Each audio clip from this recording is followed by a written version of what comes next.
Hey everyone. Today, the topic of our video will be kind of the basics of palmistry, palm reading. This can also be known as chiromancy. And palm reading is basically a common form of an art that is practiced in various parts of the world.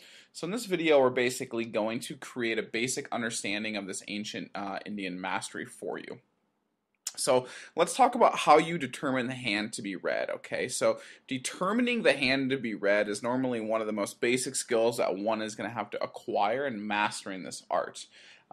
Almost everybody is going to have two hands. So one hand is the active hand, while the other one is the passive hand. So the selection criteria will depend on the individual whose hand is going to be read. For instance, if the person is left-handed, then his active hand is his left hand while his right hand becomes the passive hand. Vice versa will hold true for right-handed individuals.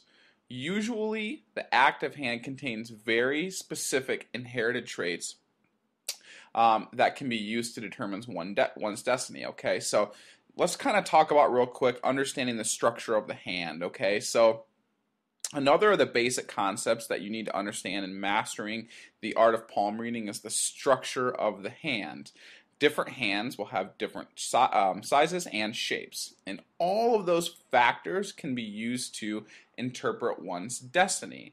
So let us now really quick understand how different hand features can carry different measures and messages. So first of all, the shape. Now basically the shape of the hand is subdivided into four distinctive elements: water, air, earth, and fire.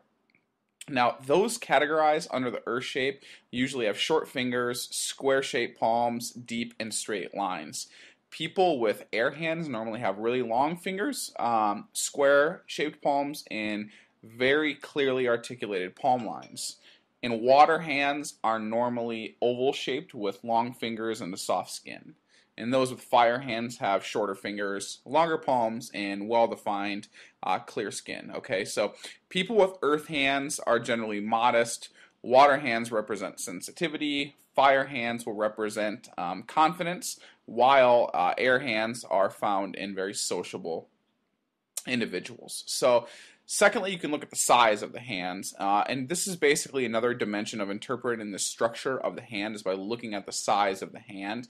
And kind of just a basic note here is that people with small hands tend to be a little bit more impulsive.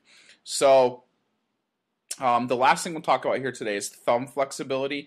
So you can also learn a lot by observing the flexibility of the thumb. So a highly flexible thumb will show you that you're very accommodating and adaptive, while a rigid thumb will show that one is pretty obstinate. Okay, so I want to thank you for watching this video today, but before we go, I just want to let you know that there's a link below this video in the description if you want to gather more information on how you can learn to read palms, whether you want to do it on yourself, just use it as a fun little thing to do to read other people's palms, or actually use it to become a palm reader and start making money.